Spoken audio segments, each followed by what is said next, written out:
Roots of ഗ്രാമറിലേക്ക് എല്ലാവർക്കും സ്വാഗതം. ഇനി അടുത്തത് നമ്മൾ പഠിക്കുന്ന ടെൻസ് പാസ്റ്റ് പെർഫെക്റ്റ് ആണ്. പാസ്റ്റ് പെർഫെക്റ്റിൻ്റെ form subject plus had plus past പാർട്ടിസിപ്പിളാണ്. പാസ്റ്റിലെ രണ്ട് കാര്യങ്ങളെപ്പറ്റി പറയുമ്പോൾ ഇവയിൽ ആദ്യം നടന്നത് പാസ്റ്റ് പെർഫെക്റ്റ് ടെൻസിൽ പറയുന്നു. ഒരു സംഭവം മാത്രമാണ് പറയുന്നതെങ്കിൽ സിമ്പിൾ പാസ്റ്റിലും പറയുന്നു. For example, when we reached the station ഇത് ട്രെയിൻ ഹാഡ് ലെഫ്റ്റ്. നമ്മൾ സ്റ്റേഷനിലെത്തിയപ്പോഴേക്കും ട്രെയിൻ കടന്നു പോയിരുന്നു. അപ്പോൾ ആദ്യം നടന്നത് ട്രെയിൻ പോയി എന്നുള്ളതാണ്. അത് പാസ്റ്റ് പെർഫെക്റ്റിൽ പറയുന്നു. മറ്റൊരു example, the patient had died before the doctor came. Doctor വന്നപ്പോഴേക്കും രോഗി മരിച്ചിരുന്നു എന്നാണ്. അപ്പോൾ ആദ്യം നടന്നത് പേഷ്യൻ്റ് മരിച്ചു എന്നുള്ളതാണ്. അതുകൊണ്ട് പേഷ്യൻ്റ് ഹാഡ് ഡൈഡ് പാസ്റ്റ് പെർഫെക്റ്റിൽ പറഞ്ഞിരിക്കുന്നു. Next tense past perfect continuous ടെൻസാണ്.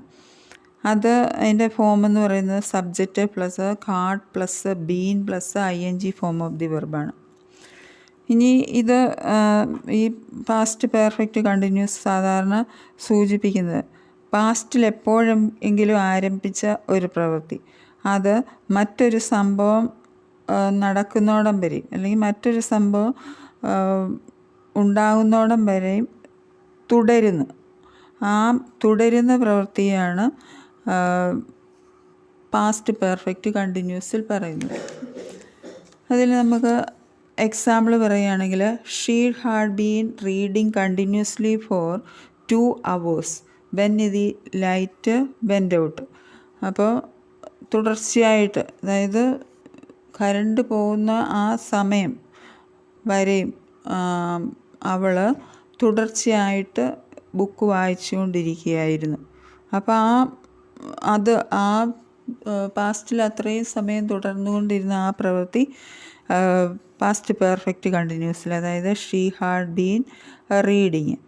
ഇനി നെക്സ്റ്റ് ഒരു example, I had been writing a book for 2 months and finally I completed it last week.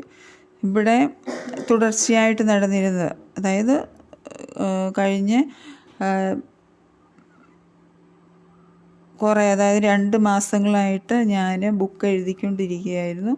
അത് അവസാനം കംപ്ലീറ്റ് ചെയ്തത് കഴിഞ്ഞ ആഴ്ചയാണ്, ലാസ്റ്റ് വീക്കിലാണ്. അപ്പോൾ ആ തുടർച്ചയായിട്ട് നടന്ന കാര്യം പറയാൻ വേണ്ടി പാസ്റ്റ് പെർഫെക്റ്റ് കണ്ടിന്യൂസ് അവിടെ സൂചിപ്പിച്ചു, അതായത് ഹാഡ് ബീൻ റൈറ്റിങ്. അടുത്ത ഫ്യൂച്ചർ ടെൻസാണ്. ഫ്യൂച്ചർ ടെൻസിനുമുണ്ട് 4 ഡിവിഷൻസ്. അതിൽ ഫസ്റ്റ് വണ്ണാണ് ദി സിമ്പിൾ ഫ്യൂച്ചർ. സിമ്പിൾ ഫ്യൂച്ചറിൻ്റെ form subject plus shall plus present form of the വെർബാണ്. For example, I shall visit him next week.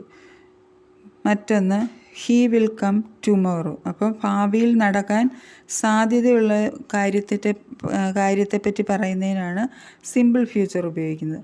ഇനി next second one the future continuous tense.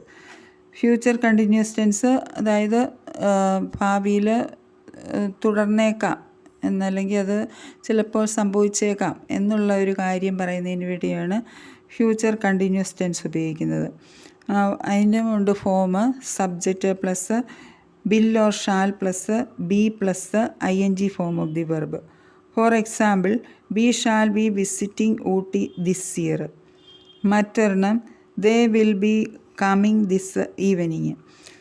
അപ്പോൾ ഇത്രയും നേരം നമ്മൾ ഫ്യൂച്ചറിൻ്റെ 2 ഡിവിഷൻസാണ് പറഞ്ഞത്.